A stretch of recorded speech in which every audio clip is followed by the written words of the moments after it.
Welcome back to News for Normies, everybody. I hope you all had a great 4th of July week. It was kind of a slow news week, but it doesn't mean there wasn't important stuff that happened. So if you have a normie in your life that needs to hear some news, or maybe just kind of got out of the loop because of the holiday week, share this video with them and let me know what you think down below. So, to start with, the Supreme Court ruled that presidents do have immunity for constitutional and official acts as president, which, despite liberals losing their ever loving mind over this, only clarifies existing laws that are on the books. It doesn't exactly overturn any laws. Despite this ruling that is pretty straightforward and easy to understand, the oh so wise AOC has said that she will file articles of impeachment for members of the Supreme Court after the July 4th holiday recess. Again, just goes to show that liberals are super dumb, despite being the ones that are mostly college educated.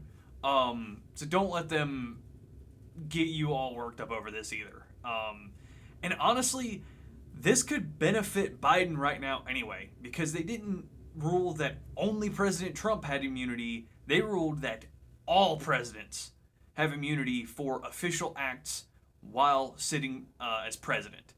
So, I don't see why liberals are losing their mind over this one.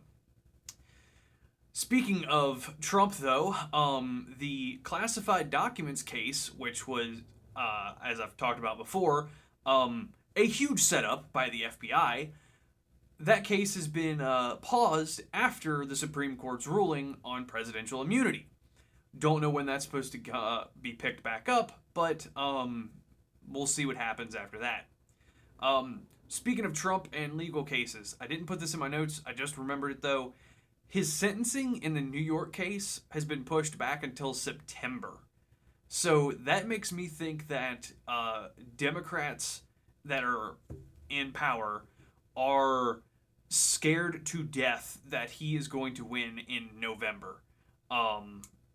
Which, after the recent debate and everything that's gone on with Biden, they should be. Because I remember, and Pepperidge Farm remembers, back when the Democrat Party kept screaming, "No more old white men," and then voted for the oldest, whitest, most racist dude they could. But anyway, moving on. Biden recently did an interview with, what was his name? George Stephanopoulos? Sniffleupagus, whatever his name was. In an interview that was not live and was probably heavily edited to make him look better. But in this interview, Joe Biden admitted to pushing NATO expansion in Europe, which is definitely a catalyst for Russia invading Ukraine, Crimea in the past, and other countries since the start of this century. I know Dave Smith, the libertarian and comedian, has talked about this before, but there was an email that was resurfaced from like 1998 or something that talked about how NATO expansion toward Russia was a red line for Russia, and they would act if NATO expanded, quote, 1 more inch to the east, end quote.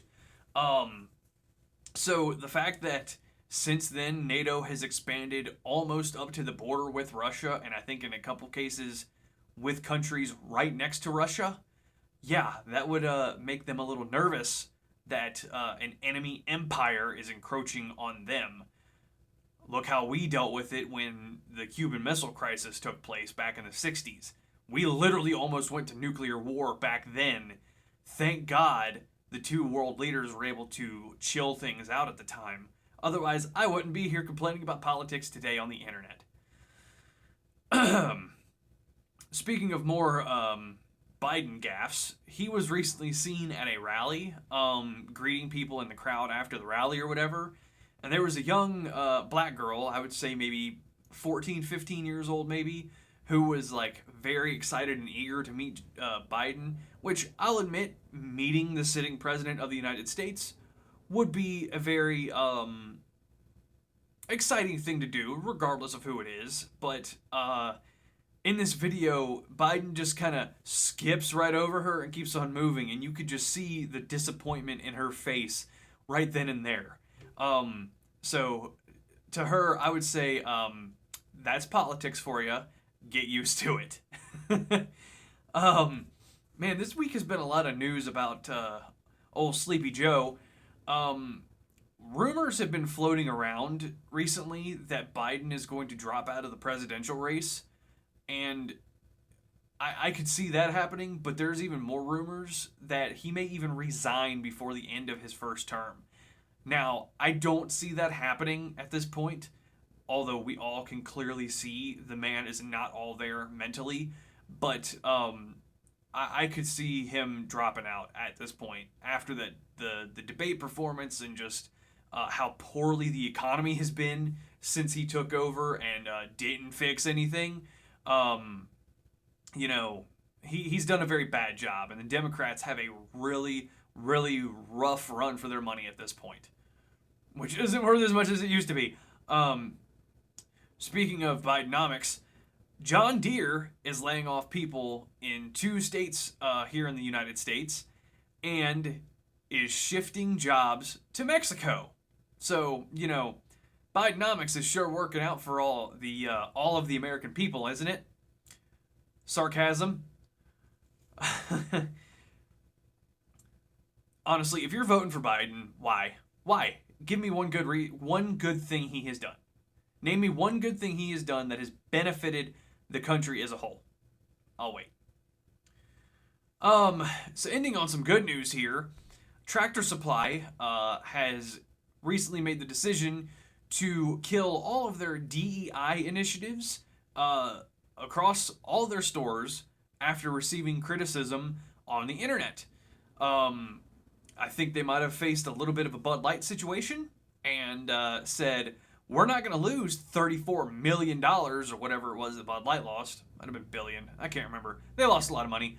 But yeah, turns out that rural folks aren't too keen on liberal bullshit in their stores. You know, when they go into the store to get horse feed or, you know, supplies for their chickens or whatever, they just want to buy the product and go home. They don't care if the people on the bag are intersectional Afro-Latina lesbians or something. They just want the product to get and go home. That's it. Fairly simple.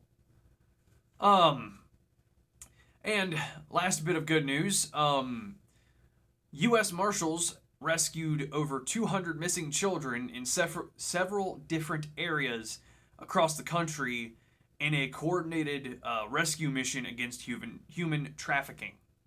While this is good to hear, it begs the question, though, on how much human trafficking could be cut down if the southern border was completely walled off and you have to sign the guest book when you come into the country.